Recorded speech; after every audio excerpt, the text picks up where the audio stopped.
Hello everyone, welcome or welcome back to my YouTube channel A Young Homeopath. Hope you all are doing well. आज का जो हमारा video है उसके अंदर जो है कि हम आज बात करेंगे specially for the third year BHMS students. तो मैंने जो है कि बहुत सारे स्टूडेंट्स के मुझे DM आए थे कि भाई मैम हमारी एग्ज़ाम्स हैं इन द अप्रैल।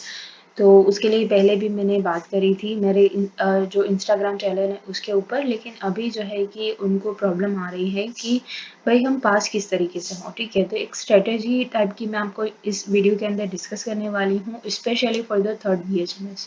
तो अगर मैं मेरे थर्ड BHMS की जर्नी के बारे में बात करूँ तो इट इज़ क्वाइटली वेरी कि बहुत ज़्यादा इंफॉर्मेटिव रहा था मेरा थर्ड ईयर BHMS, और बहुत ज़्यादा एडवेंचरियस रहा था वो। और एक मतलब कि एक चीज़ आती है ना कि जब तुम थर्ड ईयर में आ जाते हो तो तुम्हें ना बहुत नई नई चीज़ें मिलती हैं। पहली चीज़, अगर मैं स्टडी सिर्फ और सिर्फ जो हमारे थियोरी वाली स्टडी रिलेटेड बात करूँ तो तुमको मिल जाते हैं थेराप्यूटिक्स। ठीक है, दूसरा तुम्हारा ये जो सब्जेक्ट है वो हायर लेवल के हो जाते हैं, like you have a surgery as a subject, you have a obs, you have a gynae. ठीक है, बाकी तो हमारे मटीरिया और ऑर्गेनॉन तो है ही। ठीक है, तो ये जो 3 सब्जेक्ट है ना, तो उन तीनों सब्जेक्ट को पढ़ने के लिए मुझे बहुत मज़ा आता था वो चीज़ें पढ़ने के लिए। ठीक है, तो एक तरीके से मेरा थर्ड BHMS बहुत ज़्यादा अच्छा रहा था। और दूसरी मैं बात करूँ कि मेरा रिज़ल्ट क्या आया था उसके अंदर। ठीक है, तो उसके अंदर मैं आपको बता दूँ कि मैं जो सर्जरी था ना उसके अंदर पूरी मेरी क्लास के अंदर हाईएस्ट मार्क्स आए थे, अराउंड 90 आउट ऑफ 100। ठीक है, तो it is quietly good. Second thing, ये बताऊँ कि अगर मेरे जो परसेंटेज थे वो कितना आए थे, तो मैं सिर्फ 1% के लिए रह गई थी फॉर द डिस्ट्रिक्शन। मेरे 74 परसेंटेज आए थे और हमारी यूनिवर्सिटी देती है 75% के ऊपर डिस्टिंक्शन, तो मुझे वो नहीं मिला। ये एक थोड़ा सा मुझे दुख रह गया था। दूसरी अगर बात करूँ तो पूरी ओवरऑल क्लास के अंदर मेरा आया था 5th रैंक। ठीक है, तो इस तरीके का मेरा कुछ थर्ड BHMS रहा था। अगर मैं आपको मेरी जर्नी बताऊँ थर्ड BHMS की, या फिर तो मैंने किस तरीके से पढ़ाई करी थी वो बताऊँ, या फिर तो अभी एंड टाइम के ऊपर, मतलब ऑफ कोर्स आपकी अभी एग्ज़ाम्स चल रही होंगी या फिर तो होंगी अभी कुछ टाइम के अंदर। और अगर इवन तो अभी नहीं भी है और अभी आप सेकेंड ईयर से थर्ड ईयर के अंदर आ गए हो, फिर भी आपके लिए ये वीडियो इन्फॉर्मेटिव रहेगा। ठीक है, तो जैसे मैंने आपको कहा कि हमारे पास ये 3 सब्जेक्ट जो है वो बहुत अच्छे खासे आ जाते हैं, उस प्लस इन तीनों सब्जेक्ट के अंदर आपको आते हैं थेरा। ठीक है, और उसी के साथ साथ ऑर्गेनोन और मटीरिया के अंदर भी आपको मटीरिया के अंदर ग्रुप स्टडीज़ आ जाती हैं। ठीक है, वो एक बहुत मतलब अलग चीज़ होती है। ऑर्गेनॉन में जो फ़िलॉसफ़ी है वो आपको ज़्यादा पूछी जाती है। ठीक है, तो ये कुछ अलग अलग टॉपिक्स हो जाते हैं आपके लिए कि थर्ड BHMS में क्या नया है। दूसरी आगे मैं बात करूँ कि मैंने मेरी फाइनल एग्ज़ाम के लिए कैसे पढ़ाई करी थी, तो उससे फाइनल एग्ज़ाम से पहले मैं अगर PU की बात करूँ तो जब मेरा PU था, मतलब प्री यूनिवर्सिटी था, तब मैंने मेरा पूरा सिलेबस पढ़ रखा था, मेरा पूरा सिलेबस ख़त्म हो गया था। ठीक है, मेरे तरफ से मैंने पूरा सिलेबस मेरा पढ़ लिया था।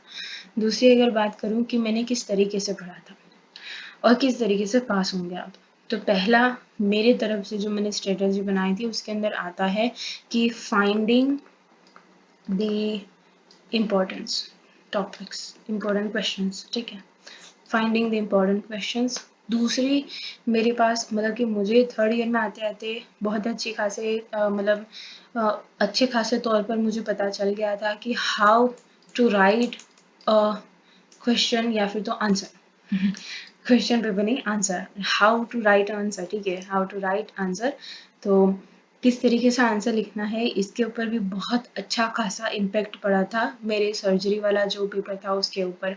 तो वो भी मैं आपके साथ डिस्कस करूँगी। And at the end of the time the third point कि आपका जो है वो एंड मोमेंट के ऊपर आपने अपने आप को प्रिपेयर किस तरीके से करना है एंड टाइम के ऊपर। ठीक है, तो सबसे पहली चीज़ है कि फाइंडिंग द इम्पॉर्टेंट क्वेश्चंस। ठीक है, तो ये बात मैंने आई थिंक मेरे बहुत सारे वीडियोस के अंदर आपको बताई है कि आप इम्पॉर्टेंट क्वेश्चंस जो होते हैं वो कहाँ से लोगे। ठीक है, तो एक तो आपके पास सबसे पहला और बहुत ईजी सा वे आता है कि जाके फैकल्टी से पूछो, फैकल्टी को जाके पूछो कि भाई मैम थोड़े से इम्पोर्टेंट क्वेश्चन दीजिए, थोड़ा मैम मैम सर सर करिए। ये पहला है।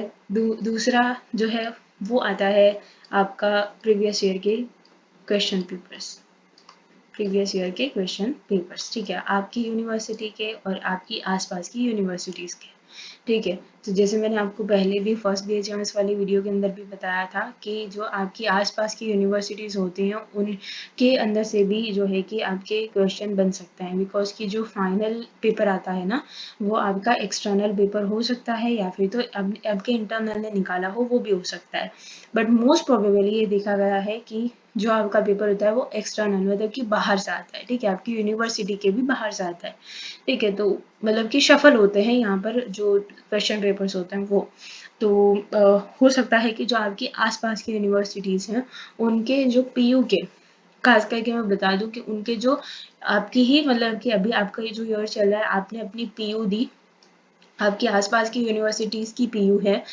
उनके सबके पेपर का थोड़ा सा एनालिसिस निकालो और उसके अंदर देखो कि कौन से कॉमन जो क्वेश्चंस हैं वो आपको मिले हैं, ठीक है।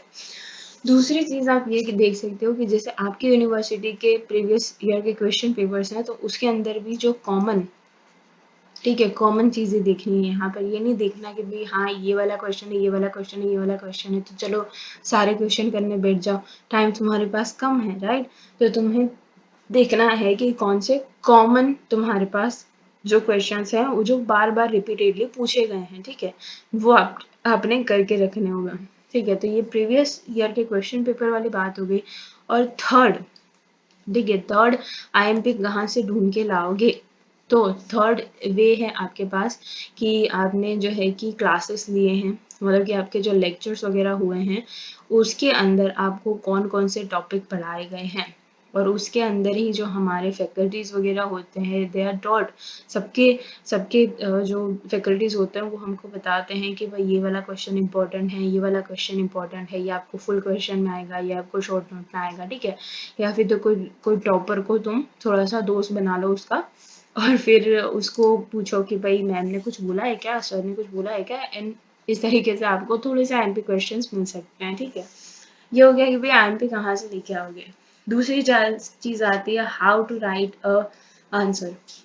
उसके लिए जो मैं हर बार बोलती हूँ कि हर एक जो आपका सब्जेक्ट होता है ना उसके अंदर आपने आंसर अलग अलग तरीके से लिखने होते हैं। पेपर पैटर्न की बात करूँ मतलब यहाँ पर ऑफ कोर्स आप जब भी प्रिपरेशन कर रहे हो तो विल अवेयर कि आपको क्वेश्चन किस तरीके से पूछे जाएंगे, आपका पेपर किस तरीके से होगा, ठीक है।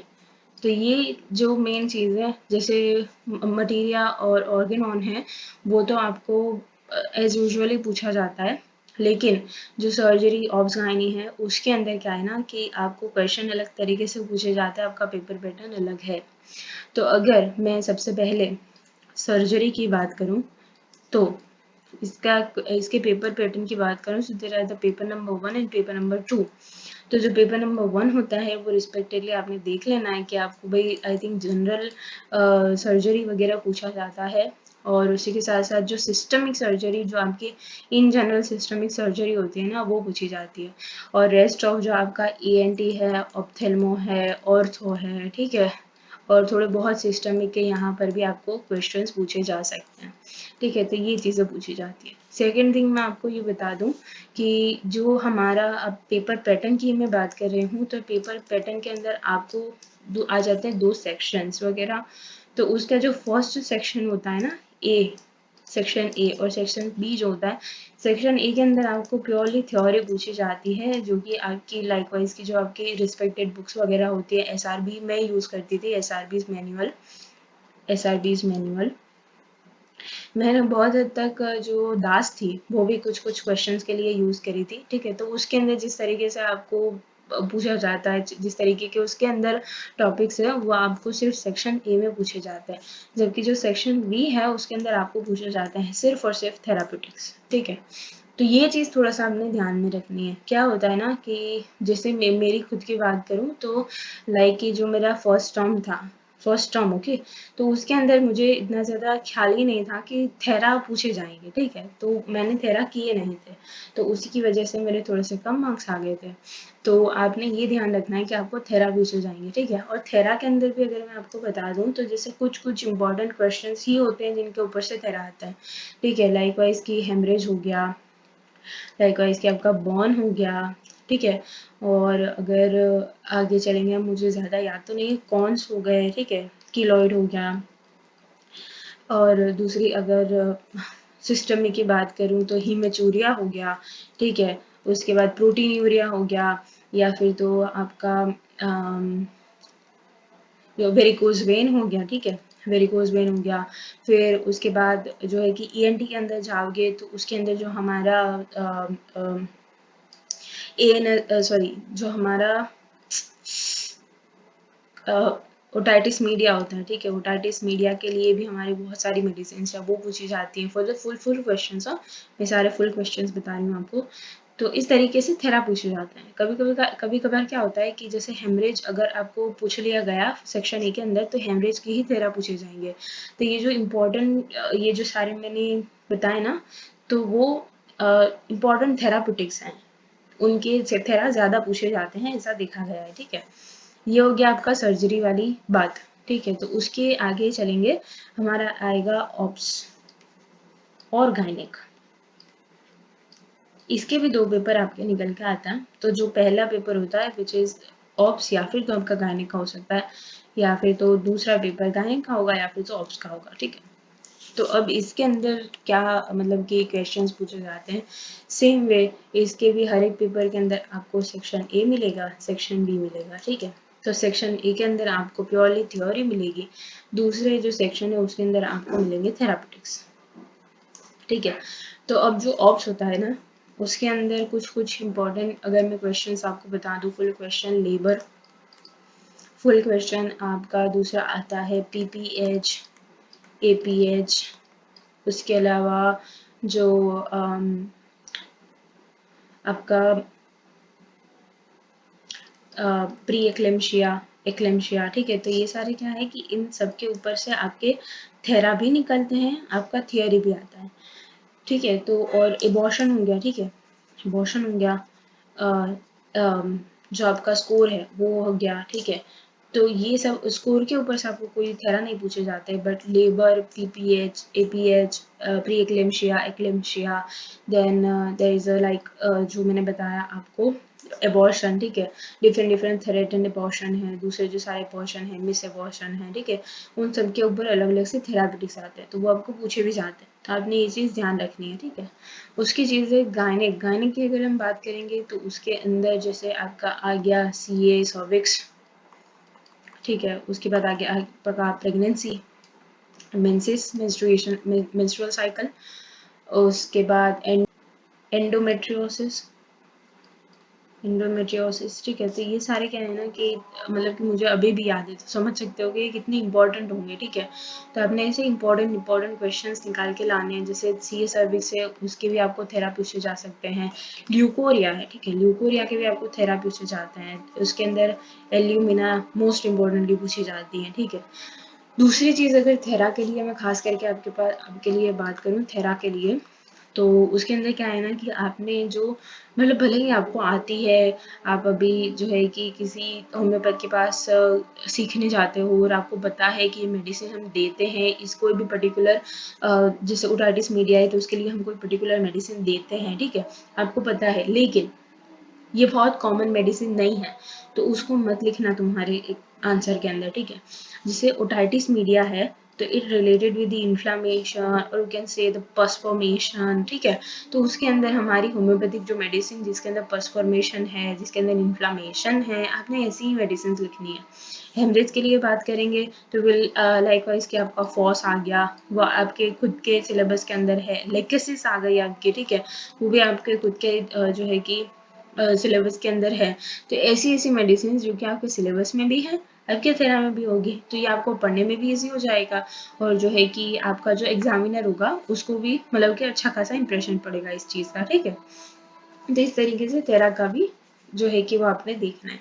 दूसरी थेरा के लिए ये बात आती है थेरा लिखने किस तरीके से है, ठीक है, ये भी क्वेश्चन आता है। जैसे मैंने आपको वो तो बता दिया, SRBs वगैरह बता दिया, इन दोनों के लिए मैं यूज़ करती थी दत्ता, ठीक है। तो उसके अंदर तो इजीली स्टेप बाय स्टेप सारी चीज़ें दी हुई है, from the definition to management, ठीक है, वही उसी तरीके से लिखना है आपने। थेरा की बात करेंगे, थेरा लिखने किस तरीके से होता है।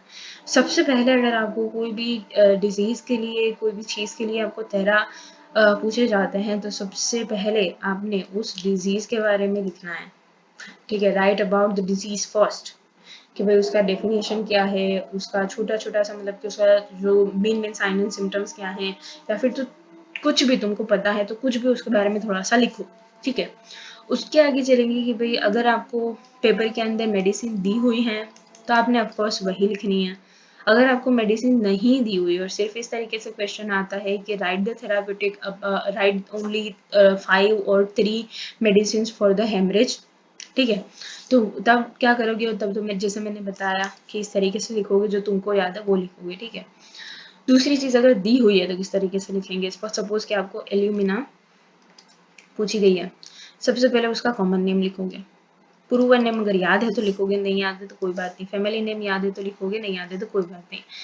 कट टू तुम आ जाओगे उसके कैरेक्टरिस्टिक फीचर्स के ऊपर, ठीक है। तो इसके लिए जो हेमरेज के लिए इम्पोर्टेंट है या फिर तो ल्यूकोरिया के लिए, मतलब एल्यूमिना बहुत ज़्यादा बार पूछी जाती है, तो इसका ल्यूकोरिया जो है स्पेसिफिक आपने साइन एंड सिम्टम्स लिखना है। और स्टिल अगर आपको थोड़ा सा कम लग रहा है, उसके साइन एंड सिम्टम्स आपको कम लग रहे हैं, तो यू विल राइट कि उसका जो कॉन्स्टिट्यूशन है वो कैसा है, ठीक है। कॉन्स्टिट्यूशन आपने लिखना है, उसका फिजिकल मेकअप वगैरह आपने लिखना है, ठीक है, अगर आपको कम लग रहा है तो। उसके साथ साथ आप देखोगे मोडालिटीज, ठीक है।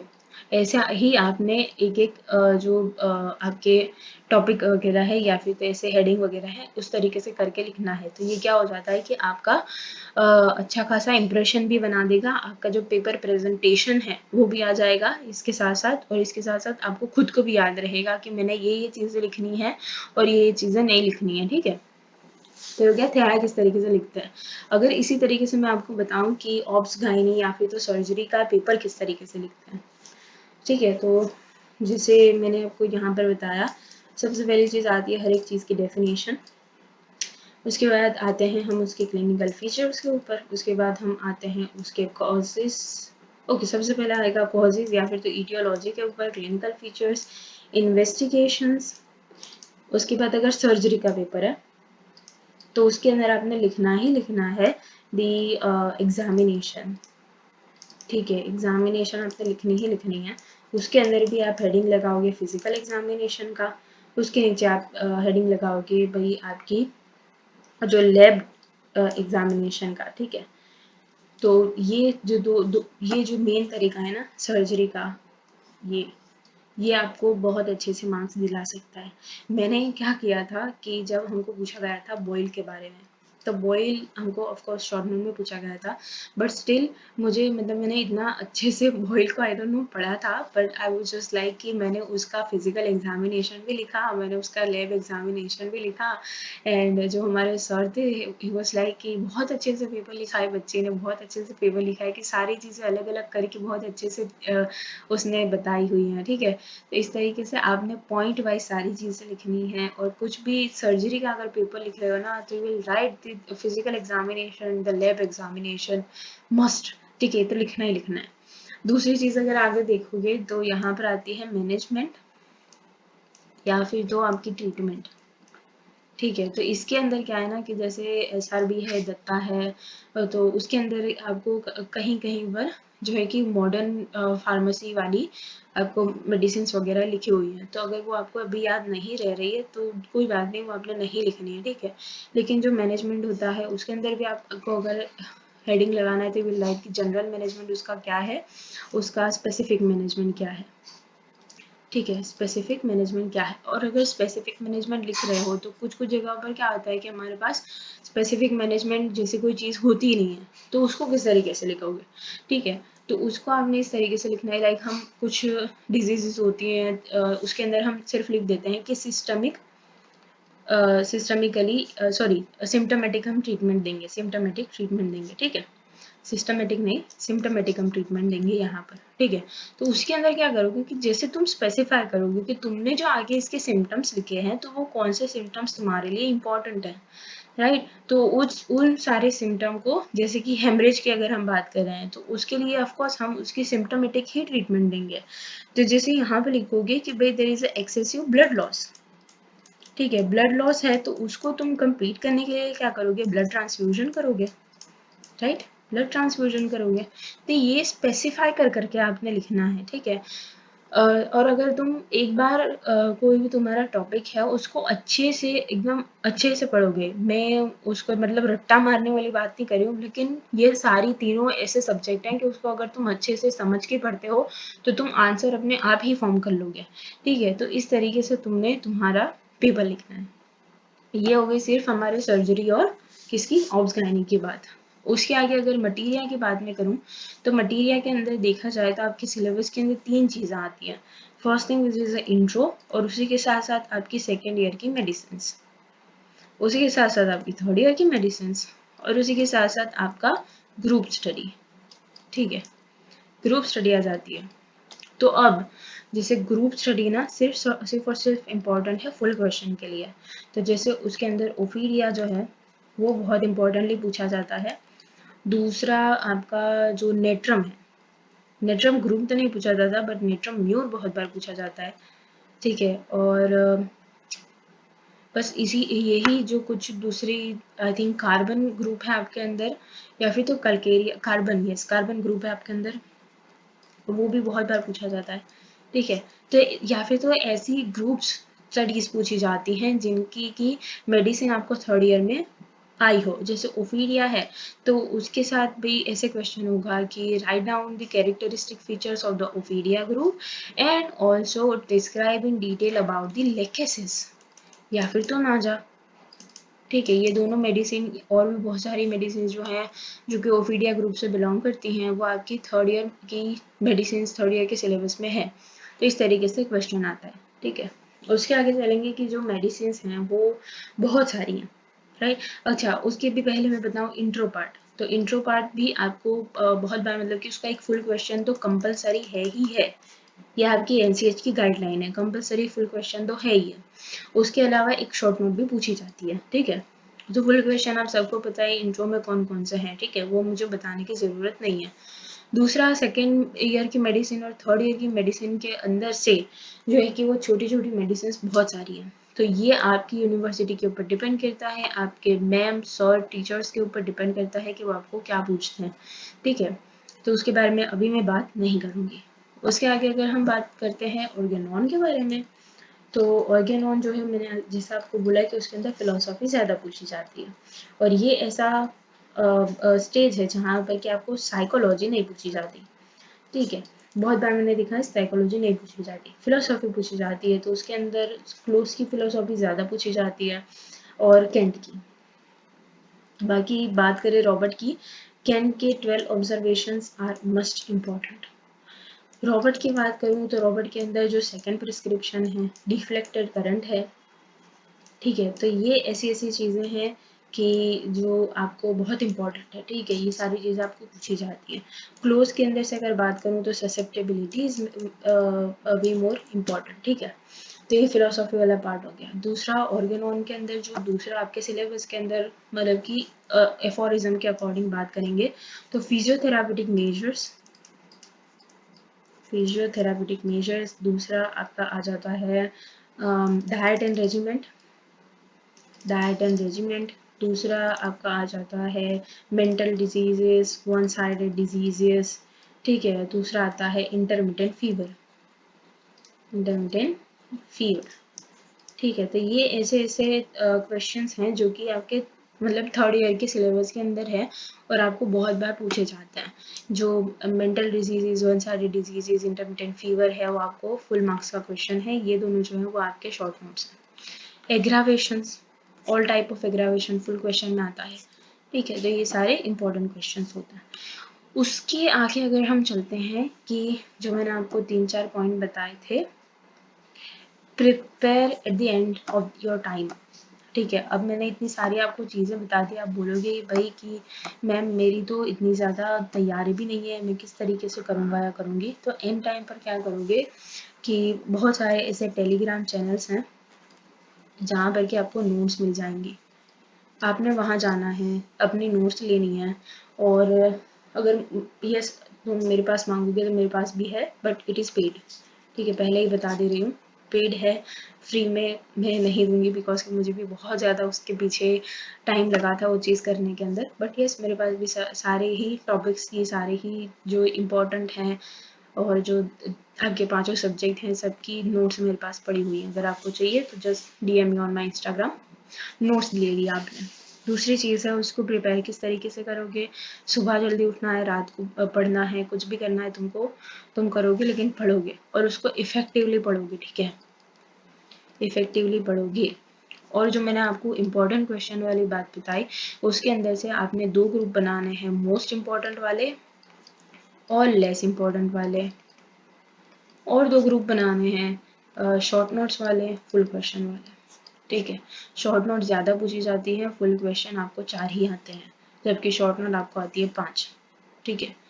तो उसके अकॉर्डिंग प्रिपेयर करना है, राइट, उसके अकॉर्डिंग आपने सारी चीज़ें देखनी है, ओके। तो ये हो गया कि भाई आप एंड टाइम के ऊपर प्रिपेयर किस तरीके से करोगे।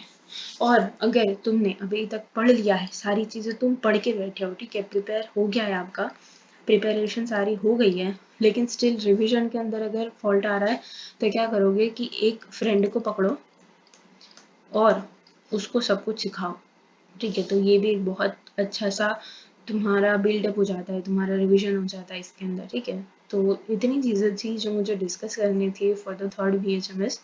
होपफुली कोई एक छोटा सा आपको व्यू मिला होगा, कोई एक छोटी सी आपको मतलब कि समझ में आया होगा, कहीं ना कहीं हेल्पफुल रहा होगा ये वीडियो। तो होपफुली ये वीडियो आपको हेल्पफुल रहा होगा, और अगर seriously helpful रहा है तो please like, comment, share and subscribe to my channel, and also likewise कि comment भी कर देना कि कैसा रहा है, and thank you so much for watching.